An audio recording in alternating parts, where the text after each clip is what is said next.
So hi mga inday, kung ano ang nararamdaman ng inyong mga katawan, kayo ay sumugod na kay Kuya Bay sa second floor 1-1. Napakasarap niya manghilot. Kung kayo ay may pilay, naku, kayang-kaya niyang gawin yan. Kaya huwag kayong mahinayang, napakasarap po talaga ni Kuya Bay manghilot. Naku, Diyos ko po, ewan ko na lang kung hindi kayo mapapasigaw ng, aw, ang sakit, sakit. Pero napakasarap naman. So ayan, ang galing niya, oh, tingnan niyo naman. Talagang pixel to the max. Ha? Sige po. Maraming pagkain ang binigay sa iyo.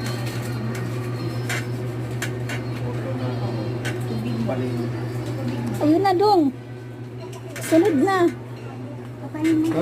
Patay. Tapos na. Buhay mo na. Wala kasing ano lock.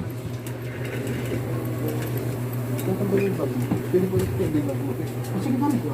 Hindi ko pa